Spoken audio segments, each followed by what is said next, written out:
Hello guys, welcome again. Katika tutorial ya leo tutakwenda kuongelea kuhusiana na another data type ambayo inaitwa string data type. Kwa hiyo katika zile data type ambazo tulikuwa tunasemea, tulishaona jinsi integer, float, double na character ambazo zinaweza kufanya kazi. Kwa hiyo leo tutakwenda kumalizia kuhusiana na data type nyingine ambayo ni string. Kama tulivyosema, string data type inatumika for text data. Let's say labda ni sentence fulani nataka kuitengeneza. Kwa hiyo basi kama ni sentence fulani nataka kuitengeneza, ili uweze kuistore, kwa sababu ili uweze kuistore hiyo sentence katika memory location inabidi utumie data type ambayo inaitwa string. Ila tuliona ili uweze kustore integer tunatumia int, ili uweze kustore decimal point data tunatumia float and double. Kwa hiyo ili uweze kustore character tunatumia char. Kwa hiyo ili uweze kustore string au sentence ambazo data zako zipo in form of sentence utatumia string. Kwa hiyo tutakwenda kutengeneza programu yetu ndogo tu ambayo itakuwa inaonyesha jinsi ya kufanya hicho kitu. Kwa hiyo control n ta include hizo library, ta include library yangu hapo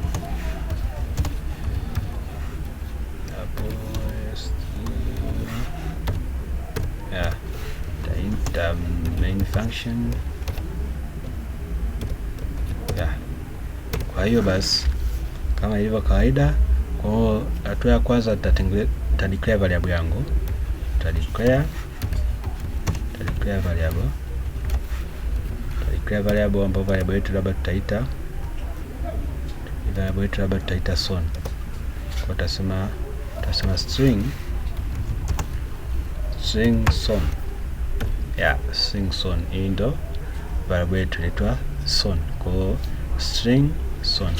Baada ya hapo nitaipa value, nitasema labda son iwe ni jina la mtoto au jina la mtu yote. Kwa nitasema son is equal to Asha. Unaona? Kwa son is equal to Asha. Kwa hiyo hii inamaanisha kwamba tumetengeneza variable yetu ambayo inaitwa son. Hapa tumetengeneza variable ambayo inaitwa son. Hatua ya pili tukaipa value, tukasema hicho chumba au memory location ambayo inaitwa son tumehifadhi value ambayo inaitwa Asha. Unaona? Tumehifadhi value ambayo inaitwa Asha. Sasa nataka ni display niweze kuona, je, katika memory location ambayo nimesave jina Asha, je, ni kweli nimesave? Kwa nataka niite hiyo data kwenye screen niweze kuiona. Kwa nitasema cout son. Nikisema cout son, nategemea kwenye screen yangu niweze kuona neno Asha. Kwa maana nimesema ni display son, yani ni display son kama ni display Asha. Maana son value yake inaitwa Asha. Kwa nataka ni display hiyo Asha. Kwa nitaicompile kuangalia kama haina shida. Hapa nitaandika string, nitasave kama string. Save kama string. Angalia kama programu yako haina shida. Kwa ukiangalia hapa compilation result error 0, maana programu haina shida. Kwa utakwenda kuirun. Kama unavyoona hapa display Asha. Kwa hiyo inaonyesha kwamba programu yangu haina shida. Kwa hiyo unaweza kubadilisha jina la variable, ukasema jina la variable liwe labda ni name ambayo itakuwa inaonyesha labda unataka kuandika jina lako lote. Jina la variable ni name. Labda unataka utengeneze program ambayo itakuwa ina store majina ya watu, au unataka program ambayo itakuwa ina store jina lako, inahifadhi jina lako. Kwa hiyo utabadilisha, utasema variable name. Jina la variable itakuwa ni jina lote ambalo utaamua wewe. Mimi nimeamua niite name. Alafu hapa nikasema hii niite, niseme hapa value yake hiyo name iwe ni Shadrack Kajiri. Shadrack Kajiri. Kwa hiyo nataka nione je kwenye screen italetea ile jina. Kwa nitaicompile. Hapa inaonyesha error. Ukisoma kwenye huku chini kwa compilation result utaona kwenye line namba 12 ambayo ndo hapa ambayo inaonyesha error. Error gani ambayo ipo? Inasema error son was not declared in this scope, kwamba son haitambuliki. Hii inatokana kwa sababu Sony tumeshaifuta, ilikuwa mara ya kwanza lakini sasa tumeifuta kwa haitambuliki. Kwa variable yote usipo declare itakuletea error kama hizi hapa. Kwa lazima declare variable kwa kama hivi tulivyo declare, then ndio uje kuitumia. Uweze kutumia variable kama huja declare. Narudia tena. Yaani makosa ambayo watu wengi wanapenda kuyatumia kwa mara ya kwanza wanapojifunza programming.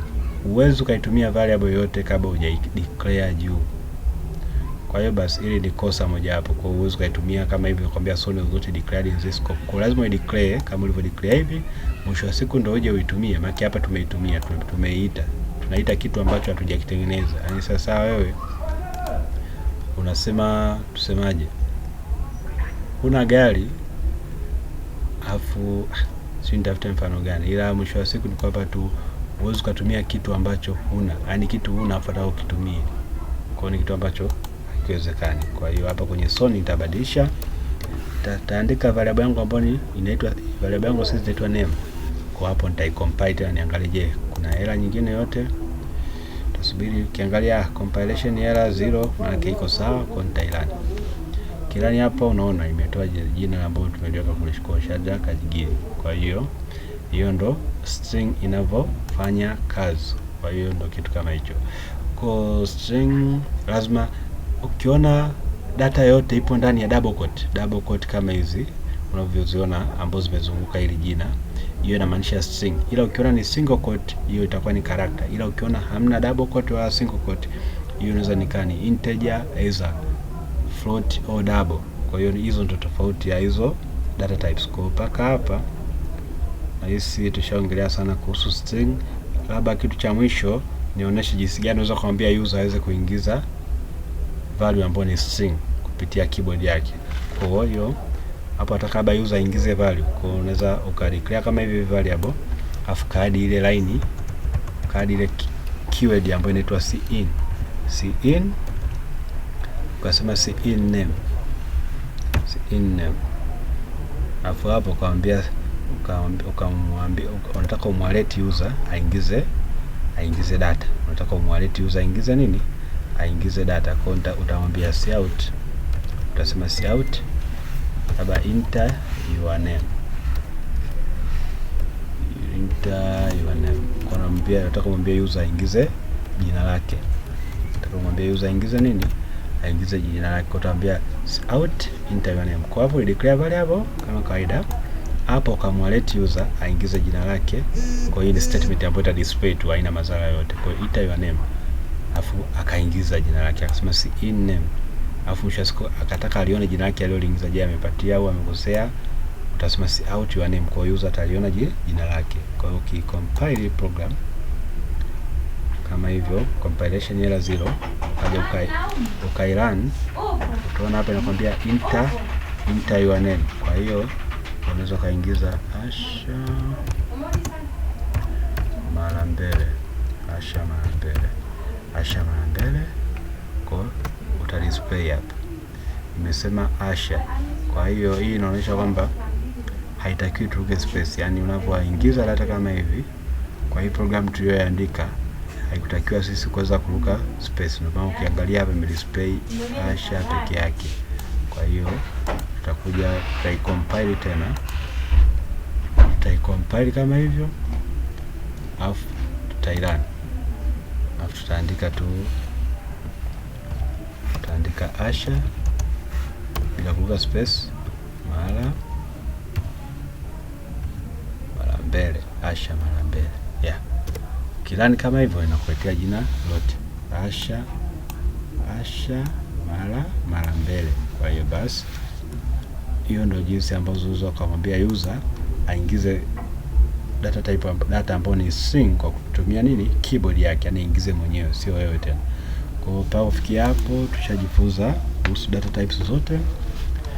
Kwa hiyo tushaona jinsi integer inafanya kazi, tushaona jinsi string inafanya kazi, tushaona jinsi character double hivyo. Kwa hiyo tumeshajifunza sana. Kwa leo tuweze kuishia hapa. Thanks for watching our tutorial. Don't forget to subscribe to our YouTube channel. My name is Shadrack. This is the Shady Coding Tutorial. Thank you and bye bye.